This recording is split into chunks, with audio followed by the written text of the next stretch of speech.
Vamos a seguir discutiendo la unidad 2, átomos y moléculas, y ahora nos vamos a centrar en estudiar átomos hidrogenoides, es decir, átomos que tienen un único electrón.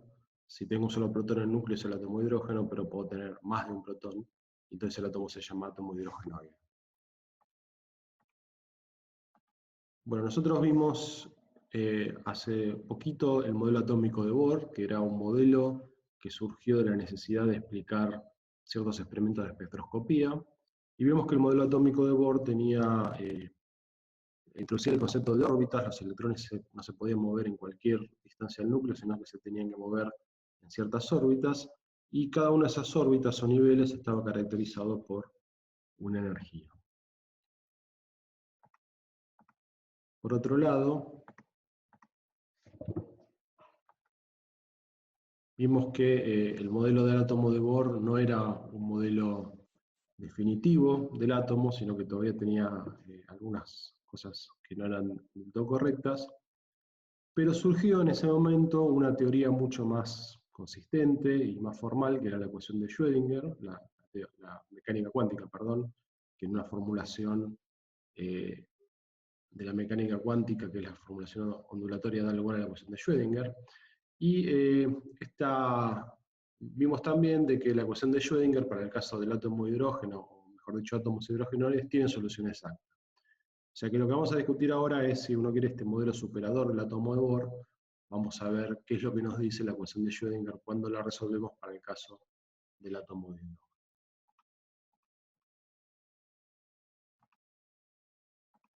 Bueno, la idea acá, primero que nada, si uno tiene que resolver la ecuación de Schrödinger para el átomo de hidrógeno, vimos recién la ecuación de Schrödinger estaba expresada en la función de onda dependía de x y z, que es la posición del electrón.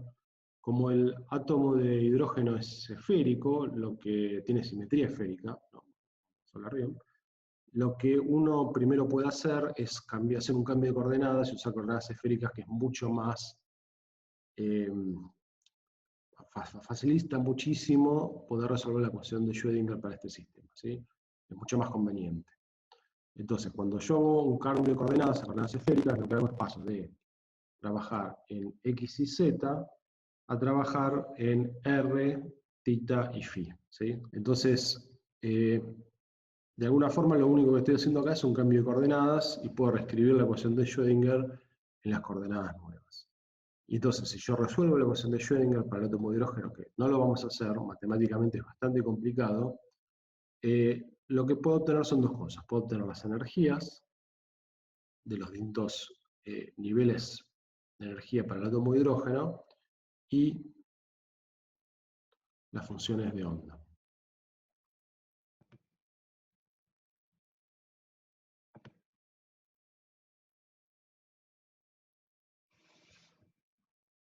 Bueno, entonces vamos a ver ahora qué pasa con cuando uno resuelve la ecuación de Schrödinger para el átomo de hidrógeno. Lo primero que podemos mirar es qué pasa con las energías. Las energías son estas que están acá, y es básicamente la misma fórmula que obtenemos para el átomo de Bohr, lo cual está bueno porque de alguna forma el átomo de Bohr era exitoso en explicar los experimentos de espectroscopía, y si ustedes recuerdan, las líneas permitidas tenían que ver con diferencias de energía entre distintos niveles, o sea que de alguna forma es lo que tiene que dar.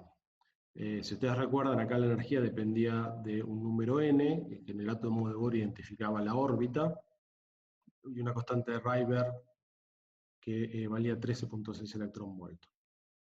Tal vez lo más importante acá para mencionar es que en ningún momento, cuando yo resuelvo la ecuación de Schrödinger o la ecuación de Schrödinger en sí misma, yo estoy diciendo de que la energía está cuantizada. O sea, en el átomo de Bohr lo tengo que imponer. La ecuación de Schrödinger sale de la matemática de resolver la ecuación. O sea, de vuelta, la mecánica cuántica, en principio, en ningún momento, en la ecuación en sí misma estoy obligando a la energía a tomar valores discretos. Sin embargo, cuando resuelvo la ecuación, la matemática hace que espontáneamente aparezcan este número cuántico y un par más que vamos a ver ahora, y entonces, en el caso particular de n, la energía está cuantizada, determina cómo está cuantizada la energía del átomo de hidrógeno. N se llama número cuántico principal, ¿sí? Bueno, vamos a ver qué pasa con la función de onda ahora. La función de onda que está acá se puede, básicamente, termina factorizada, termina separada en la multiplicación de dos funciones, R e Y. La función R, fíjense que depende solamente de la distancia R chiquita, que es la distancia entre el electrón y el protón, o sea que me va a decir básicamente qué pasa con la función de onda cuando yo me muevo en la dirección radial. Y la función Y, que es una familia de funciones que se llaman armónicos esféricos, depende de los ángulos, θ y φ. O sea que lo que me va a estar describiendo es cómo cambia la función de onda cuando yo me muevo en los ángulos alrededor del núcleo del átomo, ¿sí? Bueno, estas funciones de onda son funciones de onda de un único electrón, porque tengo un único electrón, y se llaman orbitales. Y fíjense que aparece el número cuántico n, aparece en la función R, y después aparecen dos números cuánticos más, L y M.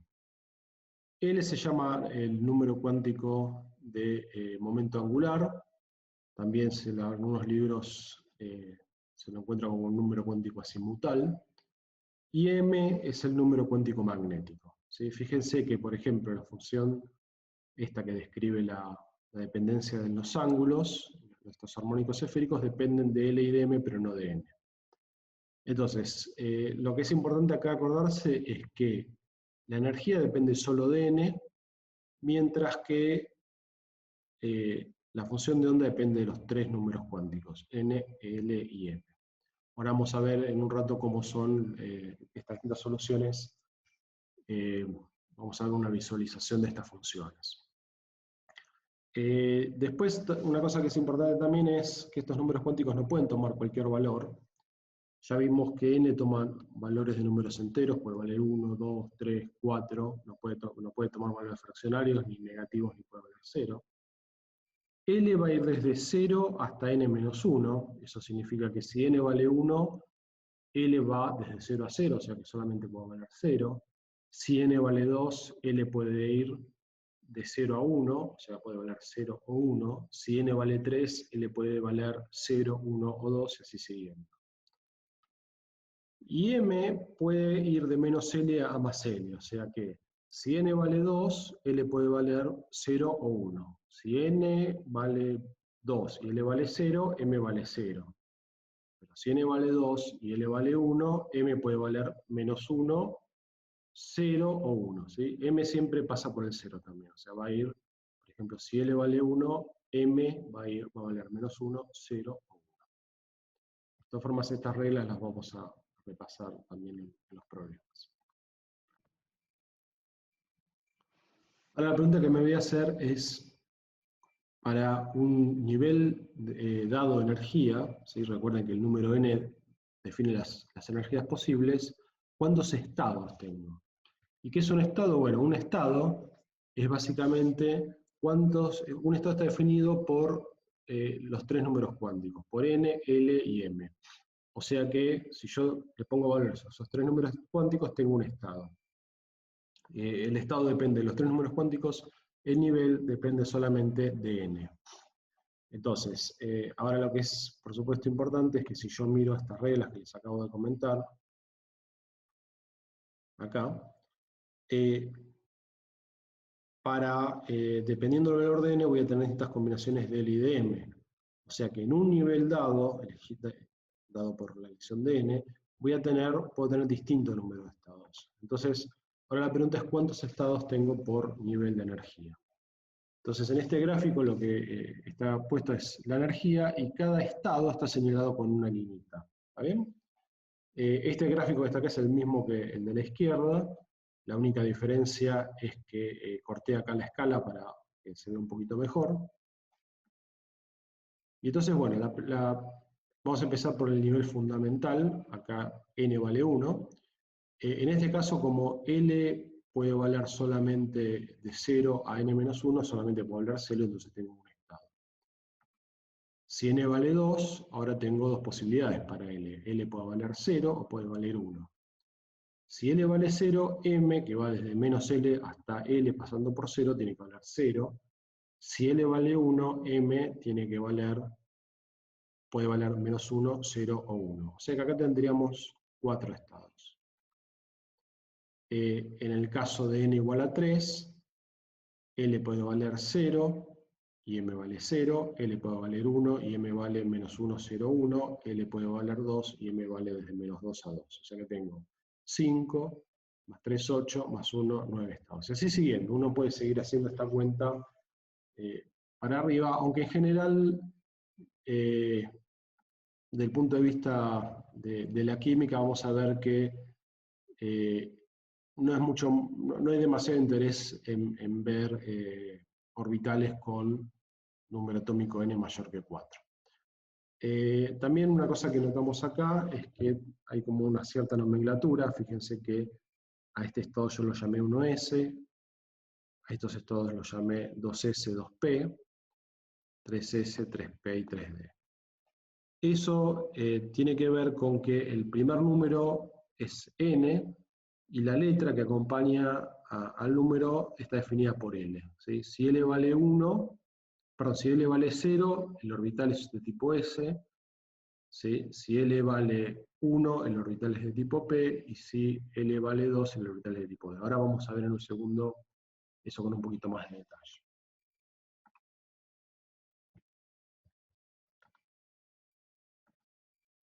Bueno, esto es lo que les decía.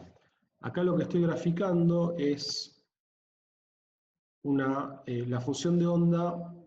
El problema que tiene la función de onda es que es una función que depende de 3 variables. ¿Sí? Si pensamos en coordenadas cartesianas, depende de x y z.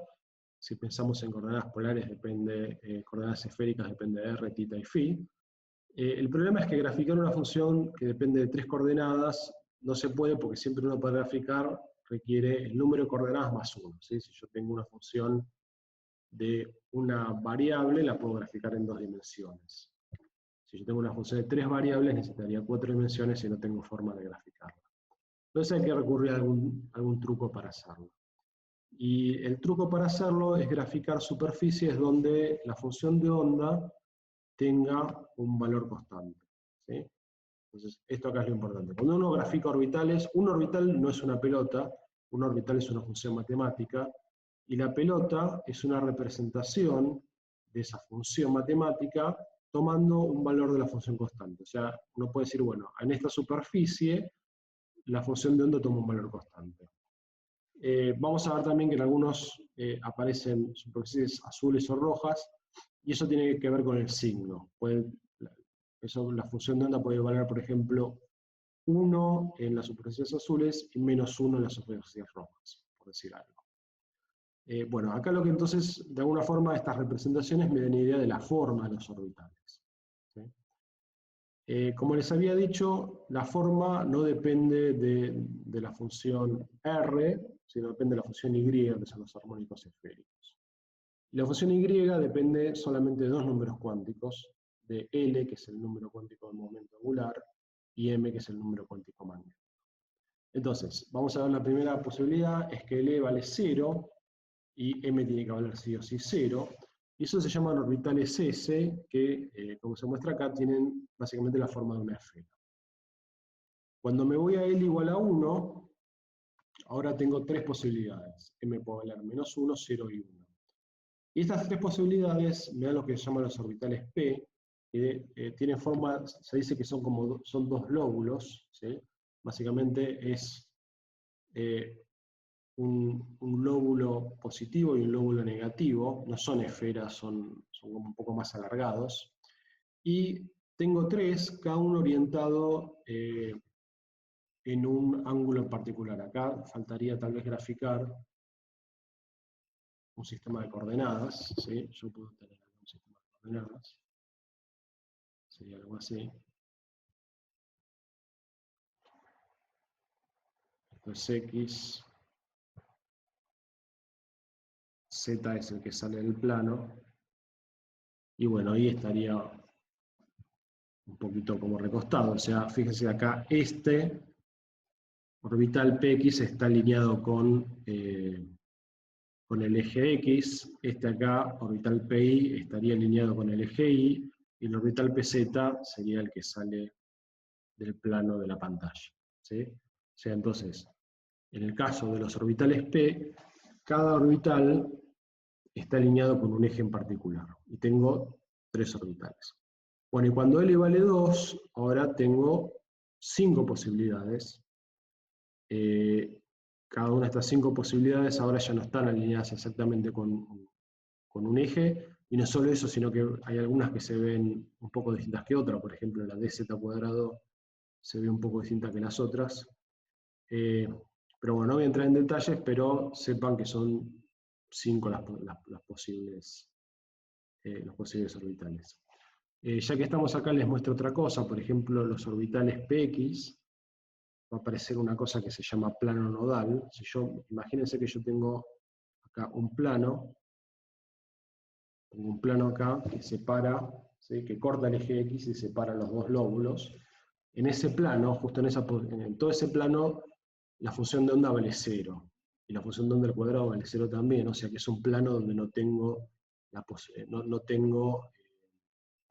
densidad electrónica, ¿sí? Vamos a ver a lo largo de lo que resta de esta materia este concepto de plano nodal en estas circunstancias. Bueno, esa es más o menos la misma representación, pero acá los orbitales están rotando un poco para que vean un poco mejor. Están básicamente rotando sobre el eje Z para que vean un poco mejor, por si no entendieron la imagen anterior. Bueno, y ahora vamos a analizar qué pasa con la parte radial de la función de onda.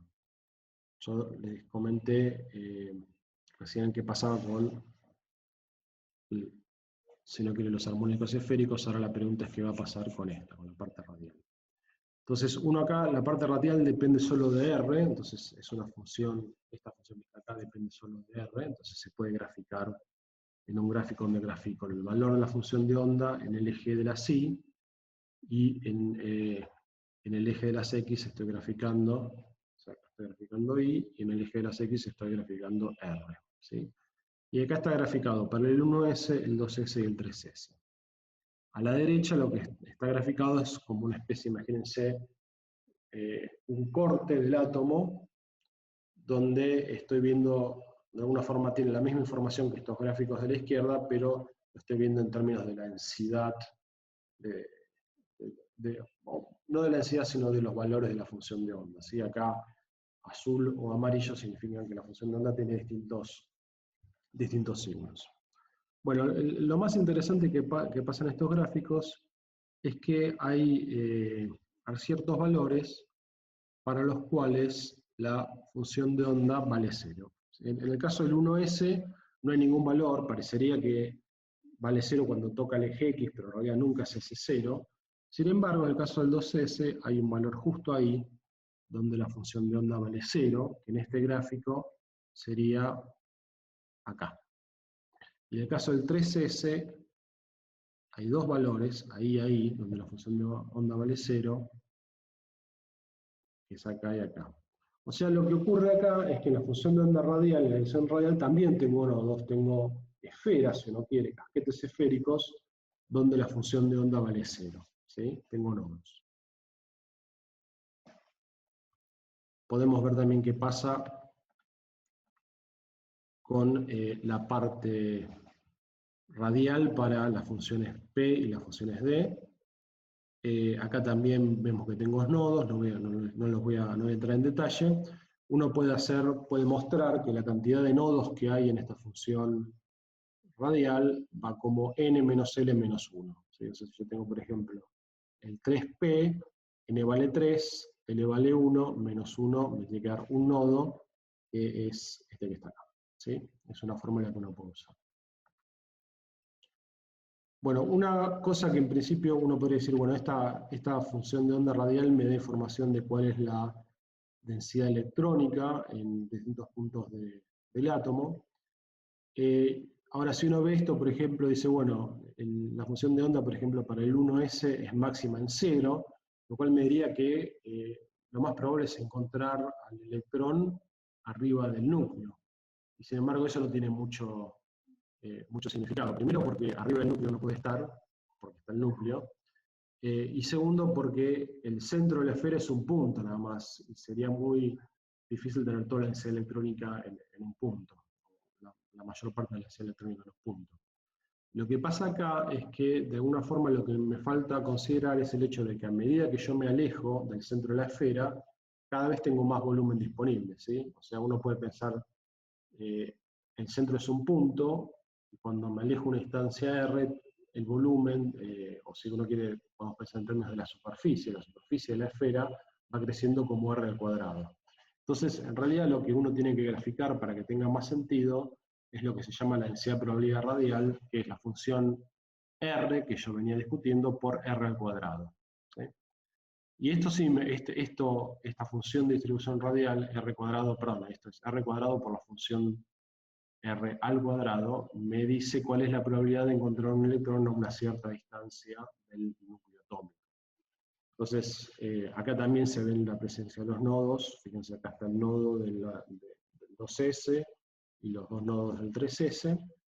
Acá también tengo una representación un poco más linda de lo que pasa, pero se ve bien en estos gráficos de 2 dimensiones. Acá estoy graficando PDR en función de R.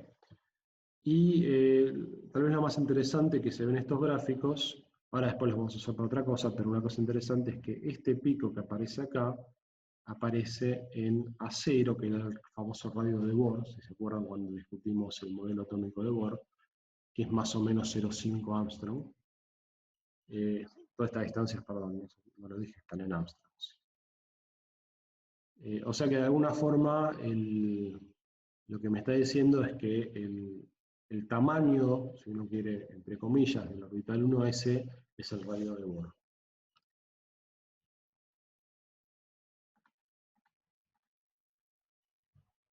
Bueno, y acá lo que estoy mostrando es de vuelta esta función R cuadrado, R grande cuadrado al cuadrado, que la función de densidad electrónica, está multiplicado por un 4pi, pero no importa. Y en el eje de las X tengo la distancia entre el electrón y el núcleo. Está en unidades atómicas. Unidades atómicas básicamente significan en unidades de A0 del radio de Bohr. O sea que acá 10 significaría 10 radios de Bohr, 5 significaría 5 radios de Bohr. El orbital 1S va a tener un máximo en 1, que es un radio de Bohr. Un poco la idea de este gráfico es mostrarles cómo es la distribución, la densidad electrónica para distintos orbitales. ¿Sí? Entonces podemos ver, por ejemplo, que el orbital 1S, comparado con el orbital 2S, tiene una densidad electrónica mucho más cercana al núcleo. De esta forma podemos decir que el orbital 1S es más penetrante que el orbital 2S, porque puede ubicarse más, puede penetrar más en términos de ubicarse más centrado al núcleo.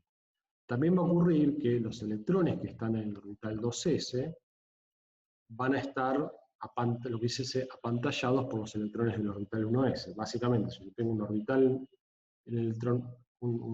electrón en el orbital 1S, va a ver directamente al núcleo, pero si yo tengo un electrón en el 1S y tengo otro electrón en el 2S, el electrón en el 2S va a estar apantallado por el electrón en el 1S. De todas formas, todos estos conceptos los vamos a ver ahora más adelante cuando veamos átomos con más de un electrón. Y el orbital 2p, uno parecería que está ubicado entre el 1s y el 2s, pero hay una diferencia importante, que es que el 2s tiene acá una cierta densidad electrónica que el 2p no tiene. ¿Sí? Entonces, vamos a ver después un poquito más adelante que en realidad el 2s termina siendo más penetrante que el 2p.